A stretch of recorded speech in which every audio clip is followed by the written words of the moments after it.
salted caramel macadamia bar. Shout out to Non-Stop. That's DOS. We gonna see what As we knew it ceased to exist on February 1st, 2025. Luka Doncic got traded in what was easily the most shocking trade of all time. Only 12 times in NBA history has a player been traded coming off a first-team All-NBA selection, and it's happened just 4 times since 1980. In the aftermath of the craziest trade deadline in NBA history, where a record 63 players changed teams, including 8 All-Stars, we decided to compile a list of the top 10 most shocking trades in NBA history, starting with the one that happened on February 1st, 2008. When Mitch Kupchak came to you and said, I can get you Pau Gasol for Kwame Brown, what did you say? I know Stephen A was going fucking wild when he heard that shit. Bro, he hated Kwame Brown. Yeah, Stephen A was definitely going crazy when he heard that bullshit. Back. No, you can't. Look at him. That's probably what the Lakers were saying when they win. Exactly 17 years before the shocking Luka trade, the Lakers added another European superstar. And just like with Luka, it was completely out of the blue. It was a big surprise that this happened. You know, it was definitely huge. I remember there was something written or a rumor that Pau Gasol might be available, but it wasn't the mainstream, said Mitch Kupchak, then the Lakers general manager. And just like with Doncic, the Lakers moved silently. And when the trade for Gasol was confirmed, it sent shockwaves throughout the NBA. Not only was the trade unexpected because nobody knew that the Grizzlies wanted to part with the best player in franchise history, but also because the package Memphis got in return was laughable. Kwame Brown is gone. The city of Angels, Hollywood just should be celebrating. This man was a bona fide scrub. Apart from 2 first-round picks, the Grizzlies got Kwame Brown, one of the biggest busts in NBA history. A rookie, Javaris Crittenden, who had played a total of 171 minutes of NBA basketball up to that point, the rights to Pau's younger brother, Mark Gasol, who had never even played in the NBA, and Aaron McKie, who was retired. Aaron McKie was on our team the previous year, but now he was coaching as an assistant coach in Philadelphia. And we called him up and said, listen, how would you like to make another $1 million? The trade was considered the biggest robbery in modern NBA history. No disrespect whatsoever, but I'm sorry to tell everybody the truth. He has no game whatsoever, plays no defense, doesn't have the heart, the passion, or anything that comes with it. And you're asking me whether they gave up too much? Please, the Los Angeles Lakers knew exactly what they were doing. They should be celebrating right now, and Kobe Bryant should not be saying a word. And the rest of the league was appalled. The Spurs coach, Greg Popovich, was so disgusted. How did he not veto that shit? He vetoed the Chris Paul trade, but he didn't veto Kwame Brown for Pau Gasol. Fucking crazy. That he wanted the NBA to change trade rules. What they did in Memphis was beyond comprehension. There should be a trade committee that can scratch all trades that make no sense. I just wish I had been on a trade committee that oversees NBA trades. I'd like to elect myself to that committee. I would have voted no to the LA trade. Gasol instantly improved the Lakers, who finished the season on a 22-5 run, made 3 straight NBA Finals, won 2 NBA Finals, and Pau even had his jersey retired. In retrospect, the trade worked for both teams, since Mark Gasol became a cornerstone of the Grizzlies franchise, being arguably the best player in their history. Another similarly baffling trade for a star power forward dates back to 1995, when Dennis Rodman joined the Chicago Bulls. I'm not old enough for this, but I don't think that's shocking because he was like so crazy and he was doing dumb shit on the court and he was such a big headache. But maybe this guy would tell me something different, but that's how I thought of it as. This deal was strange not only because the return for Rodman was minuscule, but also because some of the Bulls players hated Rodman's guts, especially Scottie Pippen. Beautiful backdoor pass for Pippen, and he is walloped, and that will be a flagrant foul. Rodman joined the Spurs in 1993, and during his 2 seasons in San Antonio, his production was as good as ever. The Worm was playing all NBA defense and led the team in rebounds with 17 boards per game. But 17 boards. This guy's like 6'6", getting... Oh my gosh. To say that there were some issues would be an understatement. Rodman started dating Madonna, which brought a lot of non-basketball related attention. He also began dyeing his hair virtually for every game. He was perpetually late for meetings, could often be seen drinking and partying, and was an overall nuisance on every level. During the 1994 season, Dennis was fined a total of $32,500 on 4 separate occasions That's like and $3 was million suspended for nowadays. 3 games. The NBA has suspended Dennis Rodman for tomorrow night's San Antonio-Utah game and fined him $10,000. He clashed with coaches, teammates, and even opponents, including the headbutting of Bulls' Stacey King. And it only got worse from there. In his first preseason game of the 95 season, Rodman got ejected and spiced it up by throwing a bag of ice at Spurs coach Bob Hill. He then missed time due to a separated shoulder from a motorcycle accident and was again suspended. That's what I was saying, though. That's why I say it's not shocking because, I mean, look at him. He was just doing dumb shit. On multiple occasions, but things really heated up in the 95 playoffs. In the middle of Game 3 of San Antonio's second-round series against the Lakers, Rodman took off his shoes and sat down by the training table. He didn't join team huddles, instead choosing to simply watch the game. Hill did not put him back on the floor in Game 3, and then Spurs general manager Greg Popovich suspended him for Game 4. And even though the Spurs won the series and Rodman averaged 15 rebounds in the conference finals, it was clear his days in San Antonio were numbered. In fact, his NBA career might have been over because nobody wanted anything to do with him, except for the Chicago Bulls. Bulls general manager Jerry Krause knew that the team desperately needed rebounding and defensive presence, as that was the main reason they lost to Shaq's Magic in the 95 playoffs. He also knew that if anybody could handle Rodman's wild character, it was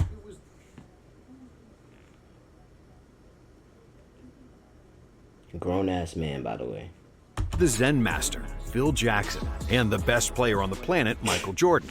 But Scottie Pippen was absolutely against the addition of Rodman, mainly because of all the dirty fouls while Rodman was a member of the Bad Boy Pistons. So, Phil Jackson made Dennis apologize to Scottie in order to sign with the team. Desperately needing money and wanting to team up with MJ, Rodman accepted. And on October 3, 1995, Rodman was traded to Chicago for Will Perdue, a backup center who averaged 4 points per game. That's it. There were no other players involved in the trade. No draft picks, no cash compensation, which is borderline crazy considering that Rodman was an all-NBA player in 1995. But because Rodman was also borderline crazy, the deal was made, and the rest was history. Rodman led the NBA in rebounding the next 3 seasons and helped the Bulls win 3 championships, playing a huge role for one of the most legendary teams of all time. But even though Gasol and Rodman's trades were perplexing for the lack of return value, how about 2 all-star point guards traded for each other in the middle of their primes?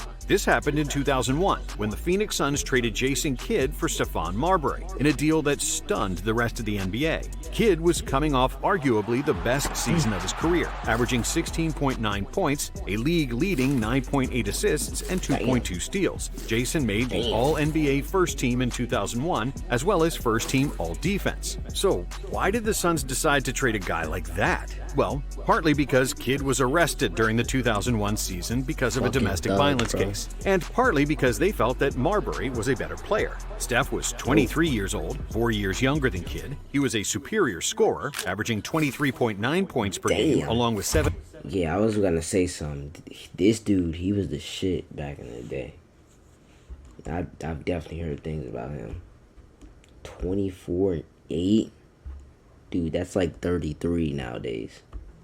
7.6 assists. In 2000, Marbury made 3rd All-NBA team, and in 2001, he was an All-Star, and the Suns believed his production was only going to increase. And they were wrong. Even though Marbury averaged 21 points and 8 assists during his Phoenix tenure, with 1 more All-Star appearance, he was nowhere near Kidd's level of defense and leadership, demonstrated by 0 series wins in the playoffs. On the other hand, Kidd led the Nets to 2 consecutive NBA Finals, and despite not winning a title, the Nets were the clear winners of this shocking trade. A very similar story unfolded in the 2013-2014 season, where one team completely robbed the other out of all of their draft capital.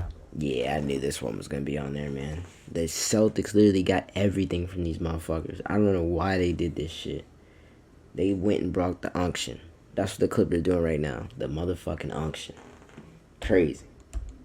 in exchange for superstars way past their prime. Of course, we're talking about the infamous Nets-Celtics trade that sent Paul Pierce, Kevin Garnett, and Jason Terry to Brooklyn in exchange for 5 players, 3 first-round picks, and 1 pick swap. The Nets made a bold step in their pursuit of a championship, sending a host of assets to Boston for a package that centered on Paul Pierce and Kevin Garnett. At the time of the trade, Pierce, KG, and Terry had a combined age of 105. And after the initial shock that the Celtics traded Pierce, who was believed to end his career in Boston, everybody had to congratulate the Celtics GM, Danny Ainge. All Brooklyn managed to do was win a first-round series in the 2014 playoffs, after which they suffered a quick loss to LeBron and the Heat. Pierce then left in free agency. KG followed soon after. Pierce departed this past summer, and in the wake of yesterday's trading deadline, Garnett is no longer a Net either. And the Nets were stuck between a rock and a hard place at the bottom of the standings with all their draft picks And then I in thought they was Boston. gonna do As a something result good of in this the trade, draft. the Celtics These motherfuckers did not. They picked like 3-4 point guards in the first round. I don't know, man. The Nets, they just gonna suck for our entire decade or something. I don't know. It's just they do dumb shit. were able to rebuild into a championship contender in record time, largely because of the Nets' picks that turned into Jaylen Brown and Jason Tatum. And speaking of the Celtics, let's talk about the biggest victim of their early championship success, Wilt Chamberlain, who had not one, but two shocking trades during the era where superstars almost never got traded. The first time it happened was in 1965, when Wilt was... Do you guys actually believe this guy dropped 100 points? We got film of literally every single thing. And you telling me we can't find this man's 100-point game? Literally everything is filmed. And this guy's 100-point game is magically just not there. I don't know. I don't believe that shit. Averaging an unreal 39 points and 23 rebounds per game, playing in his sixth season with the Warriors. Just 2 years after the Warriors relocated from Philadelphia to San Francisco, they got into financial trouble, and Wilt was the main reason why. His salary outweighed the profits the franchise made from selling tickets, and after the Warriors started the season with a disastrous 11-33 record, their only option was to sell their best player. In a move that nobody in the world expected, Chamberlain got traded to Philadelphia, who now had a new franchise called the 76ers. So are you happy or sad about it? Mixed emotions. Actually, I'll be like Tony Bennett leaving my heart here in San Francisco because I fell in love with the city. In return, the Warriors received a much-needed $150,000, along with Paul Newman, Connie Dierking, and Lee Schaefer. With the 76ers, Wilt Chamberlain was happy for about 3 years. After finally winning the NBA championship in 1967, the Sixers had a disappointing title defense in 1968, with Wilt once again losing Game 7 to his arch-nemesis, Bill Russell. And what happened next was unprecedented. Wilt Chamberlain, the player, acted like an agent and general manager all in one, deciding to trade himself. So he was the first LEGM, Wilt Chamberlain. He was the first person to do this pussy ass shit. Running from the grind. To his destination of choice. Since there was no free agency back then, and players couldn't decide their own future, it was impossible for players to move teams on their own accord. Well, unless your name was Wilt Chamberlain, who had more leverage than any other athlete in the world. Wilt threatened the Sixers that he would either retire or join the ABA if they didn't let him go. Once that bridge was crossed and the Sixers caved in, Wilt could choose where he wanted to go. LeBron is often called Le GM, but the true pioneer of player empowerment was Wilt, who in 1968 orchestrated his own trade to the Lakers for a measly return of Darrell Imhoff, Archie Clark, and Jerry Chambers. Wilt's move to Bro just got traded for 3 plumbers because he said he wanted to. That's aura, bro. I don't care what nobody say. He traded himself to the team he wanted to for 3 plumbers. And I know he won a ring. Because he was like MJ playing my career. Rookie mode. Him. Whoa. Legend. Los Angeles marked the first time in NBA history that a reigning NBA MVP got traded the following season. But 7 years after that, another legendary center followed suit. In 1975, Kareem Abdul-Jabbar grew tired of Milwaukee, and in search of greener pastures, he gave the Bucks an ultimatum to trade him either to the Knicks or the Lakers. And just like his mentor Wilt, Kareem's wish was granted, and the Lakers were the highest bidder, further establishing their reputation as the mecca for superstars. And 21 years after Kareem's relocation to LA, it happened again. In 1996, the best center in the NBA became a Laker. After they lowballed him on a contract extension, Shaquille O'Neal shunned the Orlando Magic and joined the Lakers as a free agent for a then record contract of $120 million. Jerry West made me the best deal, made me the best offer, and I took it. Together with Kobe Bryant, O'Neal led the Lakers to 3 consecutive NBA titles. But after the disappointing loss to the Pistons in the 2004 NBA Finals, the infamous beef between Shaq and Kobe had finally reached its boiling point. "I ain't playing with that ever again," Kobe said after the finals loss. And he meant it. We were looking for home. Yeah, what's up with this, man? Like, so they apparently squashed their beef, quote unquote. And now everybody's disrespecting Kobe. And then Shaq comes out and says something like, "Oh yeah, I would have won rings with Tracy McGrady and all them people." Man, Kobe nowadays, man, he gets disrespected. He used to be a consistent top 10 player. Everybody used to have him in the list. Now, he's just magically outside the top 10. It's wild, man. Crazy. We're actually looking for homes in Chicago. Researching schools, places to live. So that was true, you were going to go to the Bulls? Yeah. But then, out of the blue, a shocking trade alert stunned Bryant and the rest of the NBA world. Shaq got traded to Miami in exchange for Lamar Odom, Caron Butler, Brian Grant, and a future first-round pick. And just like Kobe, who didn't want to be known as the Robin to Shaq's Batman, one other all-star guard shared very similar feelings. After 3 consecutive... They put him at 4? I don't know if this should be 4. Maybe it's just 10, not top 10. But I could have swore he was like crying and he forced his way out. I don't know. Trips to the NBA Finals and just 1 NBA championship, Kyrie Irving decided he no longer wanted to play with LeBron James. Though their relationship wasn't nearly as rocky as Shaq's and Kobe's, Irving wanted his own thing and wanted to be the alpha dog on his own team. So, yeah, he wanted to be the fucking alpha dog, and he found out real quick. And now he's going to be a sidekick again. Yeah. That alpha role, man, it ain't no joke. Don't do it if you ain't got to, bro. The summer of 2017, Kyrie requested a trade. If you're Kyrie Irving, you may want to be out from under LeBron's shadow, but it's more important to get your shine on the biggest stage under the brightest lights. Dude, this and man very LeBron quickly after, before the dust of his trade request even settled, he was gone. Irving was traded to Boston for another all-star point guard, Isaiah Thomas, along with Jay Crowder and Ante Zizic. And like many times before, the Celtics GM Danny Ainge outsmarted another team. Thomas was injured and was a shadow of his former self, and the Cavs ended up getting 20 cents on the dollar. In the following years, Irving had a fallout with Boston, so this trade didn't work for anybody. What are your thoughts on Kyrie Irving? He sucks.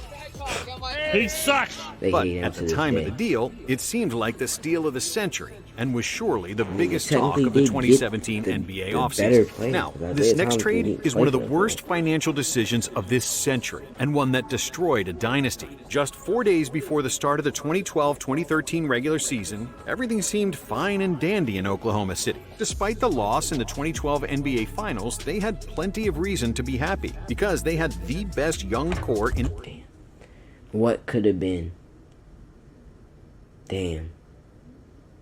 I don't know if Harden would have developed to what he is today, but like he would have been a good player, man. That team would have won a ring at least one, just one.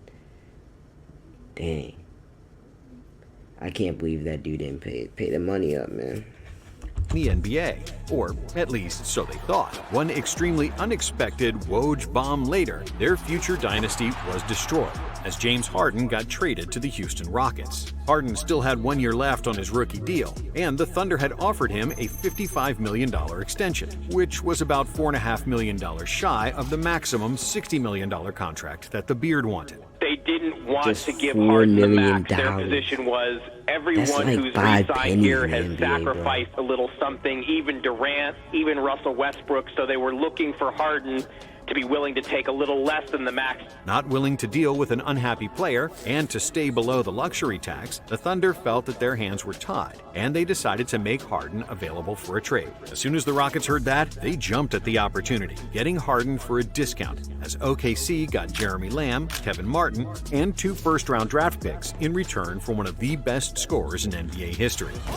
This deal caught everyone off guard. Thunder general manager Sam Presti, one of the best in the biz, his decisions rarely questioned. Sam Presti, we forgive you, man.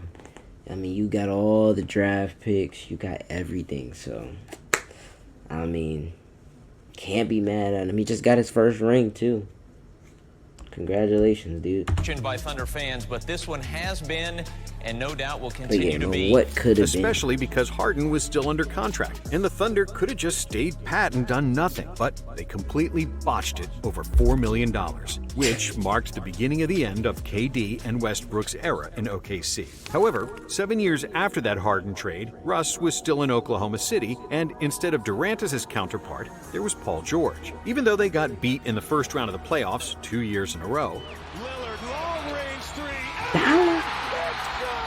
the relationship between Russ and PG seemed great. They were both in their prime, and that's why nobody could have predicted what happened next. The biggest domino in the 2019 free agency, the fun guy Kawhi Leonard held nearly all of the NBA's free agents as proverbial hostages. Free agency started on June 30th, but 7 days later, Kawhi still hadn't made a decision, weighing the options to stay in Toronto or move to California to one of the LA teams. Because of his reluctance, free agency halted, as many teams hoped to land the biggest fish, or move accordingly once that fish was caught. And then it happened. On July 6th, one of the most shocking and completely unexpected scenarios unraveled. Kawhi had made his decision, choosing to sign with the LA Clippers. What did the Clippers do so right that convinced Kawhi Leonard to sign with them? Not only did the Clippers sign Leonard, but they also got Paul George, as Kawhi wanted to link up with another superstar. What made this deal so extravagant is that nobody expected George to even be available, much less that he'd come. Look at it now, man. Clippers got scammed. Everybody, I remember that time, and every single person thought the Clippers was easily going to the championship. I remember it was just Clippers versus Lakers. That's what everybody had, man. And majority of the people, they were going for the Clippers. Dude, Paul George, man. He's a fucking finesser, man. Then I don't know why he nicknamed himself Playoff P. He is not none of that. He is not him. And a package deal with Kawhi, and that of all possible destinations, they'd signed for the Clippers, who have always been in the Lakers' shadow and had never attracted free agents of such magnitude. Furthermore, this deal was so special because of the haul that OKC received for George. 4 first-round picks, 4 unprotected future first-round picks, a protected future first-round pick, 2 pick swaps, and outstanding rookie point guard Shai Gilgeous-Alexander, Danilo Gallinari, marking the biggest collection of draft picks ever. Bro got all them damn draft picks and Shai, a MVP. Who would have thought?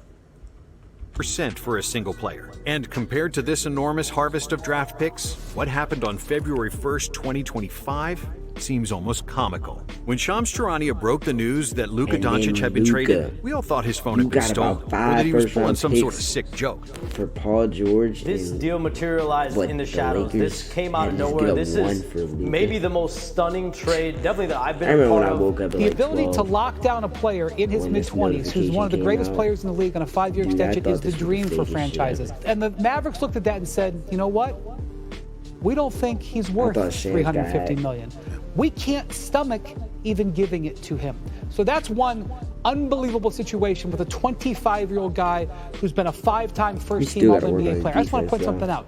Steph Curry hasn't made first-team All-NBA 5 times. A player who had made 5 All-NBA teams in his first 6 seasons, who had just led the NBA in scoring and led the Mavericks to the finals, got traded? Luka is only 25. He was supposed to be a Maverick for life and to get a statue next to Dirk Nowitzki. And they traded him for Anthony Davis, Max Christie, and just one first-round pick? Is this the same NBA where Rudy Gobert got traded for 5 players and 5 first-round picks? And Mikal Bridges yielded 5 firsts and a pick swap? The Mavs general manager, Nico Harrison, clearly didn't think so because, you know, Luka doesn't have a six-pack. A player of his magnitude, age, and accomplishments should have yielded 10 first-round picks, if that's even possible. And all they got was 1. With all due respect to Anthony Davis, who's an All-NBA player, and Max Christie, who's got plenty of potential on a team-friendly contract, the Mavericks dropped the ball, and they dropped it hard. Oh, no. Uh-oh. Can you take this injury from a fucker? Luka Doncic is a generational talent, and players like him don't grow on trees. To trade a guy like that is borderline insanity. And because it was done without a trade request, in complete silence, without anyone knowing, not even the agents or the players themselves, makes it easily the most shocking trade in NBA history, and one that will be talked about for decades. Thanks for watching. And if you like this video, we have another one for you right now. Man. Shout out to, what was it, Nonstop? Yeah, that was a really good video, man.